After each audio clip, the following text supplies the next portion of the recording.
Hi, and welcome to the Let's K12 Better podcast. This podcast is a project between Mom of All Capes and her kids. Hi! In our podcast, we will cover a variety of subjects involving K12 education and family life. We will talk about the ways that parents, kids, and educators can improve K12 education and family life. We encourage you to join our conversation on social media using the hashtag Let's K12 Better. Let's jump into Season 2, Episode 8 of the Let's K12 Better podcast.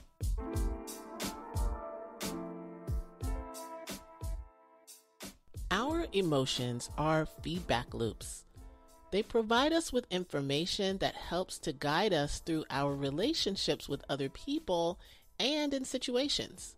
But many of us either deny ourselves the benefit of using the information we receive from our emotions, or we do not have the skills to utilize that information effectively. Emotional intelligence, just like any intelligence, skill, talent, or ability, must be cultivated over time. The ability to learn how to leverage our emotions for positive outcomes comes through practice. That practice is called social emotional learning. So, what is social emotional learning, or SEL? CASEL, the Collaborative for Academic, Social, and Emotional Learning, defines social emotional learning, SEL, as the process through which children and adults acquire and effectively apply the knowledge, attitudes, and skills necessary to understand and manage emotions, set and achieve positive goals, feel and show empathy for others, establish and maintain positive relationships, and make responsible decisions. How do you implement social emotional learning? We sat down with Dr. Lorea Martinez, a faculty member at Columbia University Teachers College, who spent her time educating aspiring principals in emotional intelligence. Dr. Martinez is an SEL activist, educator, and researcher, and the author of Teaching with the Heart and Mind, where she provides a comprehensive roadmap to understanding the psychology of emotions, relationships, and adversity in learning. Her book empowers readers to teach SEL skills while they develop their own social and emotional intelligence. I hope you enjoy this conversation.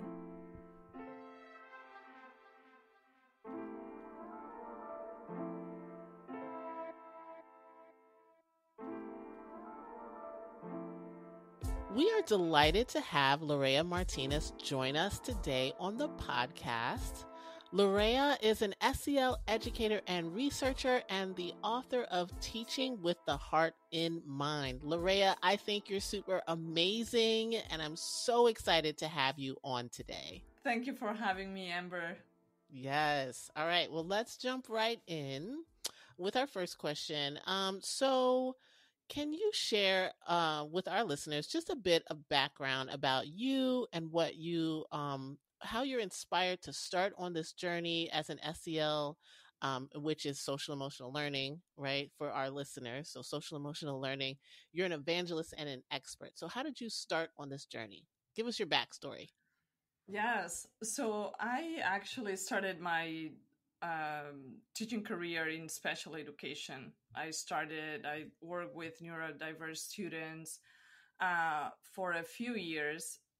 But when I enrolled in a doctoral program, I decided to switch and focus more on data and assessment. So I worked for a large charter management organization for several years.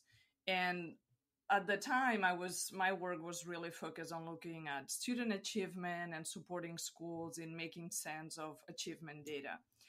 And because I was coming from special education, I started to look at what were the skills that students were using when trying to improve their academic standards. And there was something missing from my perspective, some set of skills that didn't really complement the work that students were doing to improve their academics. And that's how I came to find the social emotional learning field. This was back in 2005, 2006. So the field was not as known as it is today.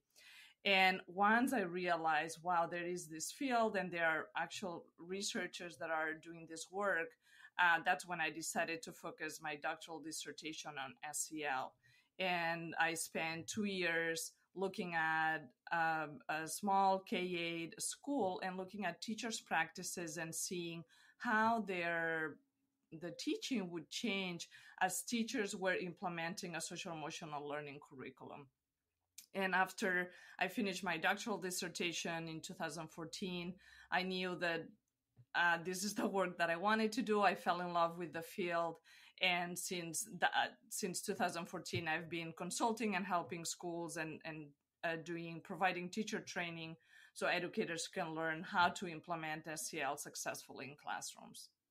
That sounds really, really, really amazing. I think a lot of people don't know what SEL is. So let's just talk a little bit about like what is SEL? If you can define social emotional learning for our listeners. Yes, thank you for asking that. SEL is a process through which young people and adults learn and practice important social and emotional skills. For example, being able to name your feelings, being able to navigate conflict, to establish positive relationships. It also has to do with finding who you are as a human being and seeing how your your family background is part of who you are and how you want to show up in the world. But SEL is also a lens to consider the practices that educators bring to the classroom. So it allows teachers to see if what they do with students is being effective, if they are able to support students to bring their best selves into the classroom. And when schools implement social emotional learning effectively, what happens is that many times the barriers to learning that students encounter can be removed and mitigated because teachers have the lens to look at not only, okay, what are the academic skills that students are missing, but also what are those social and emotional barriers that may be hindering students' ability to really engage in meaningful ways with other students and also with the content that is being taught in the classroom. So it sounds like this is a tool or a mechanism or framework to allow educators to connect with and guide the learning of a complete and whole student. Would that be a good analysis or overview? That would be, yeah, that sounds exactly right. And I would add that, there is, I think that one of the misconceptions that exist is that SEL is about the students, that we look at students from that deficit mindset and we say, oh, what are the skills that they are missing? And even if we have good intentions as educators, we go immediately to teach those skills that the students lack. And actually, SEL is mostly about the adults. So there is a big part of being an effective educator that requires you to look at your own social emotional skills and how you are engaging with students in the classroom. Are you modeling how to be open with your emotions? Do you share your emotions?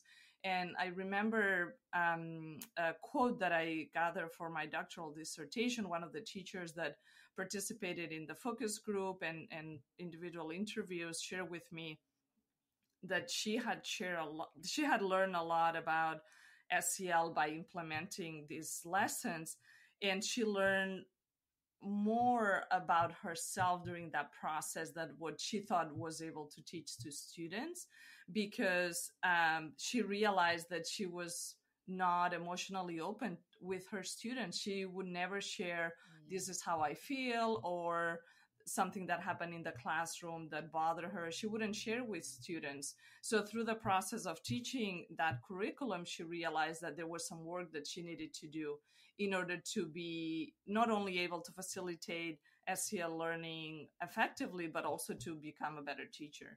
I think that that's super poignant. We often feel as if professionalism eliminates emotion, and it eliminates our humanity and our ability to connect with each other.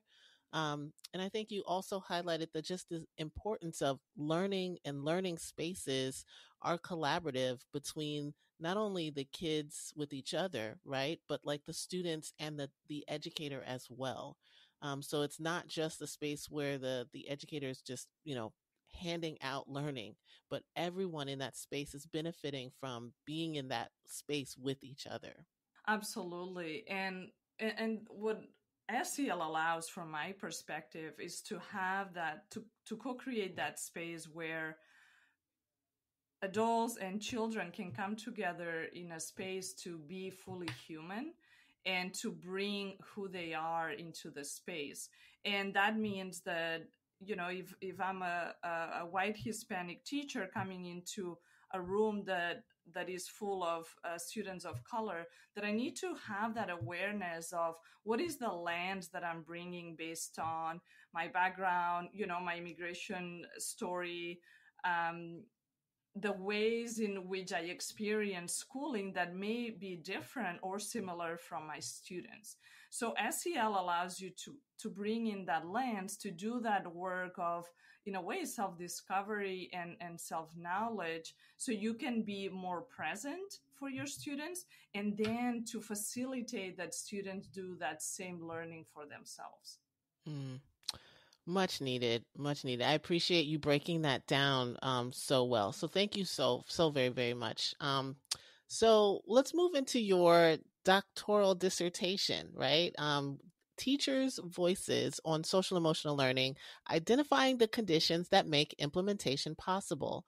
I'd like to know, like, what inspired this research, and how do you hope that it will be used? Yeah, so I touched on this a little bit earlier. So the inspiration was to really understand, if we want to bring SEL into schools and classrooms, what are those conditions? What are those elements that make it possible for teachers to embrace this concept and integrate it as part of their teaching practice? When I started, when I was designing this research, it was very important to me that this was not a process where I, as the researcher, would come to tell teachers what to do, but actually that I would be working alongside teachers so they could learn about their own practice. So the methodology for my doctoral dissertation is an action research study.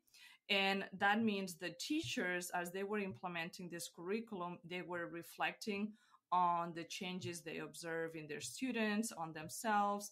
They were collecting data, analyzing that data, and then adapting their instruction based on this cycle of inquiry. So teachers were actually researchers that I was supporting in order to, find answers to our research questions, which, the one of the main ones was like, what are those conditions that make implementation possible? Mm-hmm. Mm-hmm. Wow. I'm sorry, I was blown away, so I was like, I have no follow up.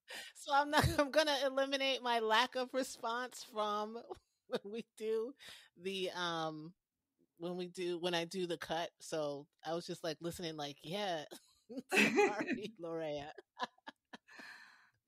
I was like, tell me more. So then, how do you hope that this research will be used? How do you hope that your findings will be used by others? So the first part, I think that the title of this research piece that you found, like, in a way, summarizes it: teachers' voices. I want teachers to know that they have a voice, and they have to find their voice in the ways in which they teach SEL. So many times when there are, new initiatives or educational reform that comes to schools, there is this one size fits all. Then the expectation is that teachers, take those parameters or that framework and they implement it as is, and then look at, okay, are there any outcomes from this? And with SEL, I think that it's actually the opposite process. You need to look at the framework, and you need to look at these skills and make sense of themselves for you, and seeing how those fit in your classroom instruction. So I want educators to feel empowered to go through this process, find their voice, and then see what are the connections that they can make between teaching with an SEL lens and their academic content. So that's one part of it. One of the key findings that I found in the dissertation is that teachers learn to do SEL by teaching and learning SEL. So there's this idea of learning by doing that I feel is so important. And sometimes in schools, we move too fast from trying to implement something that is going to have a direct outcome. We are expecting for that, that direct correlation or that line. And actually, when you have this beginner's mindset or learner's mindset to be able to say, okay, this is something that I want to implement, but I need to first make sense of it, see how I can relate to these concepts, how I can create meaning out of these skills, and then seeing how I can implement in my classroom, and knowing that you are going to be learning as you do it, that there's no checklist that you are going to implement and everything is going to be perfect. It's actually a process. It's like a big cycle of inquiry. Yeah, that sounds really also just aligned with how we should be learning in schools anyway, right? Learning for the sake of learning, which sounds kind of crazy, but instead of, again, like you said, it's not the outcome, it's more of the process of doing that's the most valuable. Well, hopefully, obviously, education is not necessarily right now situated for that. So do you have any, just as a follow-up, do you have any like suggestions for educators who they're situated in an environment that is heavily centered around outcomes, right? And around test scores, and around, specifically in communities that really actually could really use some SEL framework. So do you have any suggestions for those teachers? Yes, in the work that I do, consulting with schools and helping them with SEL implementation, one of the things that I see is that there are many entry points to SEL. So you can look at, for example, academic achievement, if that's the place where as an educator you are the most concerned because maybe your students are not performing on the standardized assessments, and you are really committed to make sure that those students are moving and progressing with their mastery of the standards. That is a place where SEL can help educators.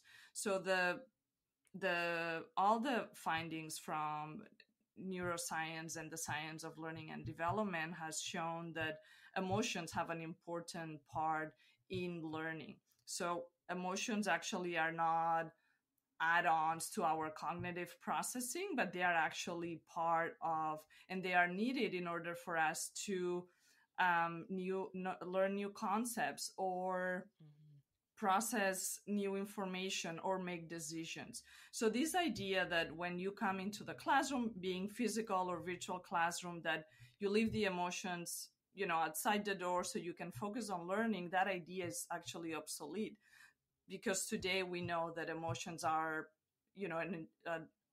it's according to Dr. Imordino Yang, it is neurobiologically impossible to engage in cognitive processing without emotions.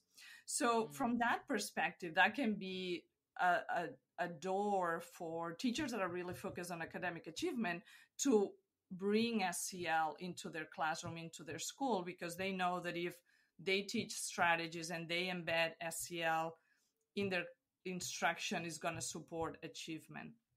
On the other hand, if, for example, you have another teacher that is concerned about classroom management, we know that SEL can support with that process as well. So there are many aspects where SEL can be a vehicle to support not only academic excellence, but also to develop, a positive classroom environment, and to really create a place where students want to come and learn. So, in summary, even if you are in an environment where maybe your school is just looking at outcomes, there are ways in which you can bring SEL to support the goals of your school. Yeah. Yeah. I love that. I also love that emotions are a part of our feedback loops of learning too. So laughing is a feedback mechanism, everybody. So is crying, but laughing. Yes. We prefer laughing. So right now, there are many discussions happening in the world about equity, right? I mean, we were just involved in a huge one at the Lift Every Voice conference. So shout out to that, or unconference, maybe even we could call it that. So let's talk like, we talk about equity and justice oriented education. It's everywhere right now. It's super popular. Can you share a bit about where social emotional learning and equity intersect? Yes, thank you for asking this question, Amber. I feel like this is such an important conversation that we need to have, not only people in the SEL field, but in civics education and in general in any educational space.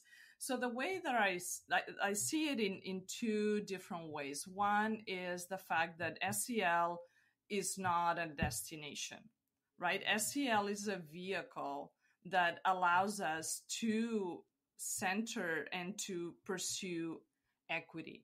So when teachers and students practice these important social emotional skills, that allows them to have the difficult conversations that are needed about racism or sexism or systems of oppression. Unless we are able to, manage our emotions and understand other people's perspectives and apply our empathy, it's going to be really hard that we are able to center our efforts in equity, right? Because at the end of the day, the outcome that we are looking for is to have equitable outcomes for all students. So that is one aspect. The second part is that the purpose of SEL was never to learn these skills and stop there. Actually, the purpose of SEL is for students to be able to bring their best selves, to find who they are, to find their place in the world. And we cannot do that unless we are looking at what are those barriers that make it hard, sometimes impossible, for students to be successful in our society. And that has to do with, racism and systems of oppression. So in order for SEL to really fulfill its very purpose, it needs to be centered in equity and social justice. Otherwise, it's something else. Yeah, I want to ask a follow up because, we hear a lot about how people might even weaponize SEL, right? Mm-hmm. Especially against communities of color and people with other marginalized identities. Can you talk a bit about that? And like what are some no nos that you might have? Yeah, so one of the misconceptions that I see play out often with SEL is that it's being used, and specifically in communities of color, as a behavior management tool. So students are taught, to name their emotions and to navigate their feelings, and they are, being taught all these self-management skills, but there's no regard to what are the situations and what are the conditions that make it hard for students to regulate their emotions, right? And that can go from the way that, their communities are set up, their access to their living conditions, the lack of resources in some of these communities. But so that's one aspect, but also there is a part about the educator and how the educator might be only seeing what are the things that those students are missing and not the strengths and the assets that they bring to the classroom. And that's why earlier I was saying how important it is for the educator to be as actively involved with this process of looking at their own lens and what are the expectations they have for students. So, in other words, when we are engaging in this work of SEL, we need to remind ourselves, okay, SEL is this vehicle that is gonna led me go to a place. And I need to have clarity about what is my purpose. If my purpose is for students to behave, that's a red flag for me.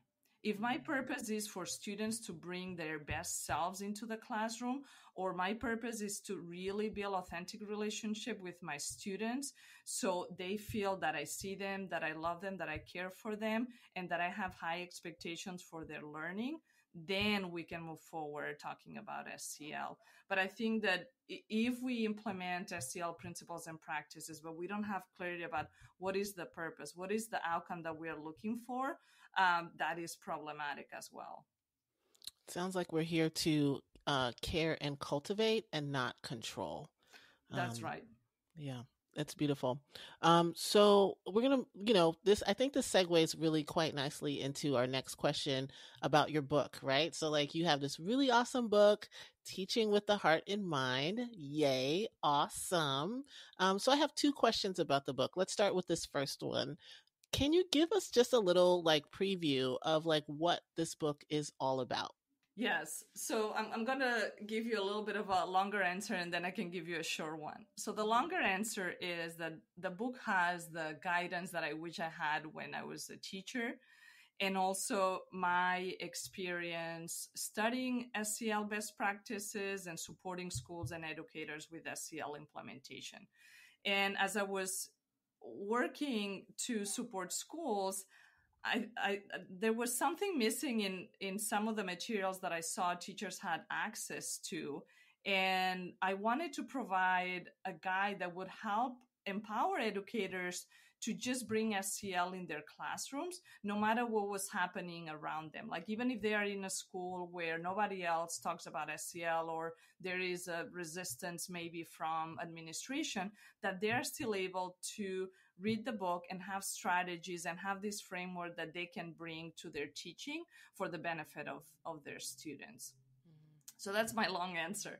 And then the short one is that teaching with a heart in mind means that educators engage in a process to look at these social and emotional conditions that they create in the classroom to support engaged and purposeful learners, with the goal of getting equitable outcomes for all kids. So the book allows educators to have a strong research-based knowledge about how emotions impact learning, the importance of relationships, and then it helps them to, through the heart in mind model, to integrate and teach SEL in their classrooms. That's awesome. So then let's talk a little bit about the heart and mind model, right? So, like, the title is Teaching with the Heart in Mind, right? What is that even like you touched upon a little bit what that means, but like, what does that mean? And like, what is the model? Just a little taste so that people get excited and want to like gobble this book up. Yeah. So teaching with the heart in mind from my perspective is, first, what I mentioned earlier, which is looking at those conditions that you create in the classroom. Then is developing your own social and emotional capacity. So the book has this whole section on cultivating the wholehearted educator. And there is a reason why that's part of the book, is because, as I was saying earlier, teachers, we cannot teach what we don't practice, right? Mm-hmm. So unless we know how to identify and name our emotions, and we have clarity about what are the strategies that we use when we are triggered by a student's behavior, or the things that are difficult for us in our teaching profession, right? We all have strengths and certain areas that are more challenging. So when teachers engage in that process, it's easier that they can facilitate that learning for their students. So teaching with the heart in mind, it means that educators are also looking at their own capacity. And then in particular, the heart in mind model, HEART is actually an acronym for 5 essential social emotional skills. So in the book, I go in depth through these 5 skills and provide tools for teaching these skills through explicit instruction, but also strategies to integrate them with teaching practices and academic content. This is amazing. All right, folks, let's go. Let's get this book. Sounds really, really amazing. Um, I want to ask you just a question. So we've been talking a lot about social emotional learning, like how beneficial it is, how it's almost like, well, not even almost, it is a reflective process for educators. But some people might think that social emotional learning is impractical or too emotional or icky. How do you respond to that? Right. And like, what is some advice that you would give to people who are interested in pursuing SEL, but aren't quite sure that this is for them? Yes. So I can tell you from two perspectives. From a personal perspective, um, I can tell you that from studying these skills and practicing them in my everyday life, like it has been such an important place of growth for me. So for me, growing up, emotions were something that I would kind of see them and then try to just move as fast as I could past them so I could focus on the task at hand, right? I'm very task oriented, and sometimes I can get very caught up on, okay, what's the outcome that I'm trying to get, without realizing what are some of the emotions that are, that I'm experiencing through that process. And I'm missing the information that those emotions are trying to tell me. So what happens when we don't pay attention to our emotions is that they caught up with us, right? Emotions, if you don't allow the time to process and really interpret why they are there, they're going to show up in your life in ways that you don't expect. And many times it's not in positive ways, right? So you may really struggle to take risks, or you may have a harsh response to loved ones or your own children or students in your classroom because something happened and you didn't take the time to process those feelings. So emotions can be catalyzers for positive actions, but they can also hinder our ability to bring the best versions of ourselves into the world. Because if you are scared, or if you are heartbroken, or you are overwhelmed, those emotions are going to pull you down, and unless you take the time to really process them and use them to make positive decisions in your life. So from a personal perspective, I can tell you that it is worth the work. But it is work. It is a process to practice and learning, and sometimes unlearning things that are not supporting your ability to be present or bring your best self. What you brought up, like, emotions being like, I'm still here. You can't ignore me. Yeah. It just requires like a ton of humility to accept that you are human, that you do experience disappointment, that you do experience heartbreak. So I just want to throw that part in there. And then I just, what you explained makes me think about a person who, like, let's say they got hurt playing sports and they're limping around and they're trying to keep playing the game. And everyone's like, dude, you need to come out of the game and heal. So, Right. yeah, I just thank you so much for bringing that in here to this discussion. So, we're talking about like how we can use social emotional learning as a mechanism to connect deeper with our students. But let's acknowledge, part of our audience is parents. Some of them are educators, and some of them are just parents who aren't educators, right?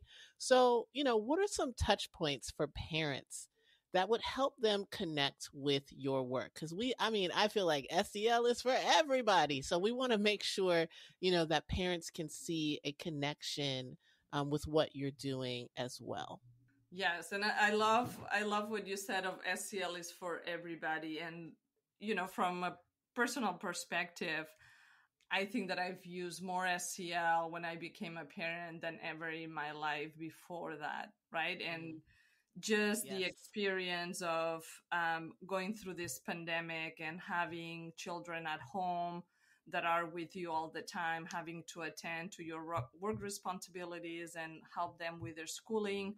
I know that for myself, it has tested my resilience. It had tested my patience and my ability Mm-hmm. to really connect with them, because you feel overwhelmed, you are fearful, all those feelings that come up. And I think that when parents, one of the things that is important to remember is that the same way that we talked about SCL being about the educators, when I look at the relationship between myself as a mom of two young girls, I see that most of the work, I need to do most of the work. Mm-hmm. I'm the one who needs to be able to navigate my emotions and respond to my kids in a way. um, it's kind of like imagining, on your best day, how would you respond to your child, and trying to do that every single time. And although it is very difficult, I think that when you have this model to practice these social emotional skills through the heart and mind model, it's kind of like you have that guidance, right? You know that you have to, and just to give a little teaser to your audience, the H stands for honor your emotions. So honoring your emotions is coming to that situation, or maybe a conflict that you have with your child, and being able to see why you are triggered, and what is that emotion that is maybe making it hard for you to communicate in a way that is positive with your child.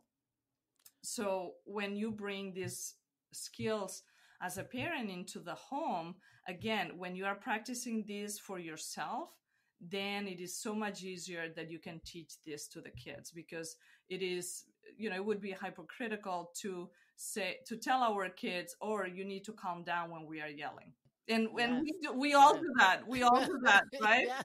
But it's just the awareness that, okay, what am I teaching? What am I teaching if Mm-hmm. I tell my kid, you need to calm down, but I'm yelling? I'm in a state where I'm not responding to the situation, I'm actually reacting. Right. Yeah, I practice what you preach, y'all. And then also, again, humility, transparency, vulnerability, all of those things. I think when we get older, we think, okay, I have to have it all together. I definitely let my kids know that mommy is a hot mess. Look at my room. I'd love for you to clean your room. Let's clean our room together. Let's pick a day to clean our room together, because I'm a hot mess too. Right. That is So, is so important, Amber, because we otherwise we are trying to show up as heroes in their lives, right? Instead yes. of just as the full human that we are. And time again, I've made a mistake and told my kids, I'm sorry, mom was, preoccupied with something. I know I answered in a way that wasn't great. And then the kids being telling me, it's okay, mom, we all make mistakes. Mm, And that, it melts my heart, because they can see that sometimes I struggle and I have a difficult time. So when they have a difficult time, they know that it's okay. It's okay to ask for help, or to say, I'm not ready to engage right now, I need my space, right? So I think that we gotta model the things that we want, our kids to the skills that we want our kids to develop. absolutely. I love that. I love the apologizing. I think the most beautiful thing that a parent can do is, again, say, I'm sorry. So I just, especially if it's something, you've promised or whatever, that's okay. That is quite all right. Thank you so much for bringing that in here. Yes, Lorea, yes, I'm digging everything. You already know we are aligned, but I'm still digging everything that you shared thus far. Super crazy that time flies when you're hanging out with people that you like.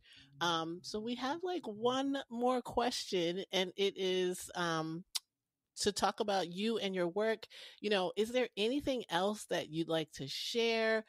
Please tell people where they can find you and follow you and just become a huge fan of what you're doing. Yeah, so I think that I have two taglines. One is I like what you said, SEL is for everyone.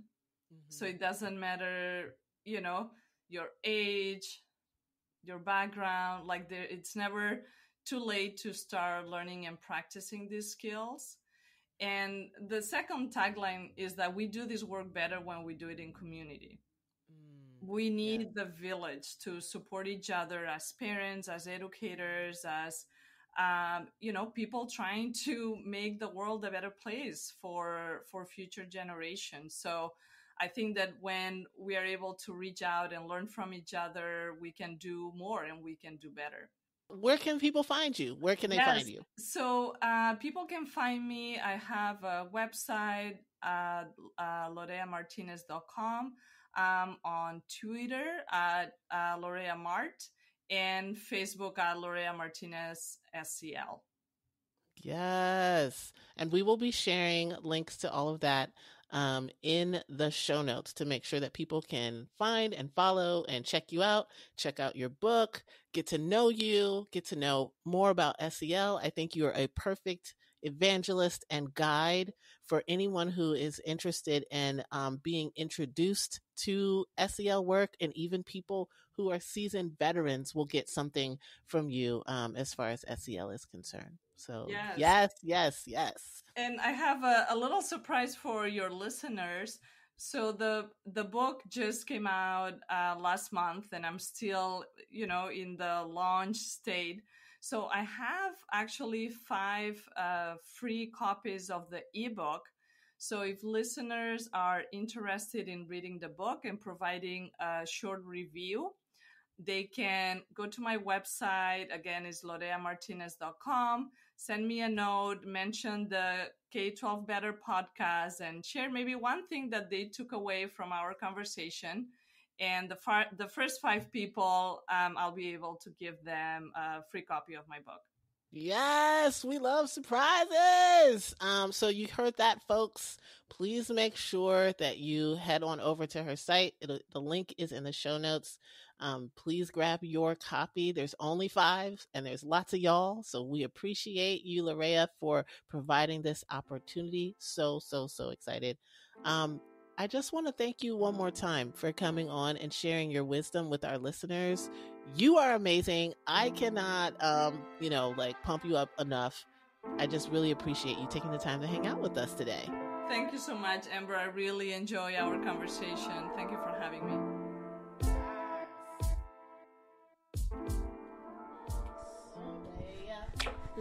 Lorea Martinez.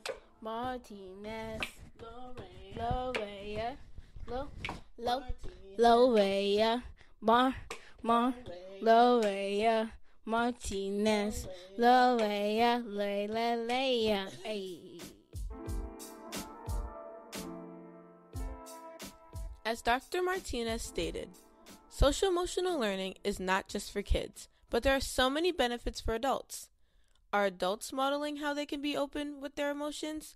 How can adults become more vulnerable, transparent, and honest as they take their learning journey with their students or their own kid?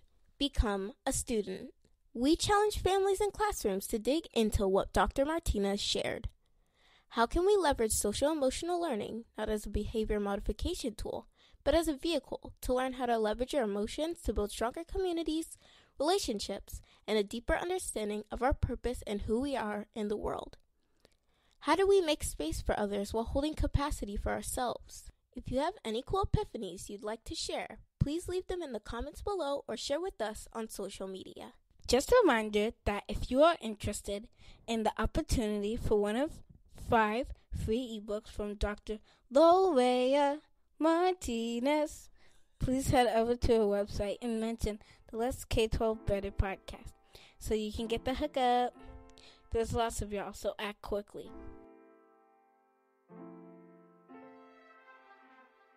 Each episode, we will share quotes that we find inspirational.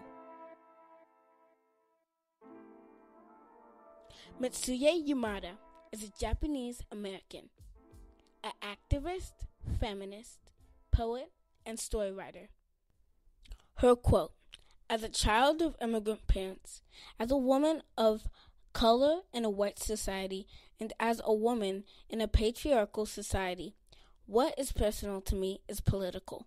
United States Senator Tammy Duckworth is an Iraq War veteran, Purple Heart recipient, and former Assistant Secretary of the U.S. Department of Veteran Affairs.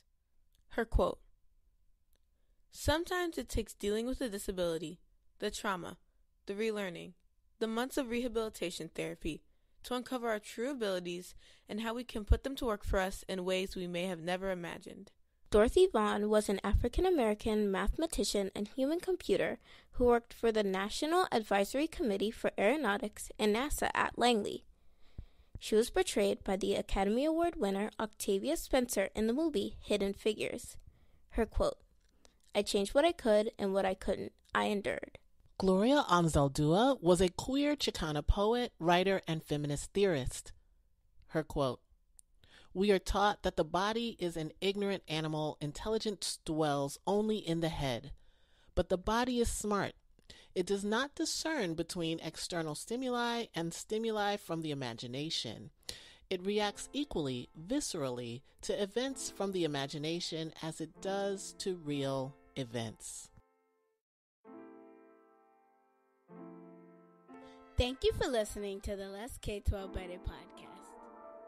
If you enjoyed this episode, please rate, review, and subscribe. We want to hear from you. Connect with us on social media at Let's K12 Better on all social media platforms, or connect with me on Twitter and Instagram at Mom of All Capes. The Let's K12 Better podcast is available on every podcasting platform. So if you enjoyed this episode, don't forget to rate and review our podcast. Your feedback helps us grow. Thank you so much for listening. See you next time.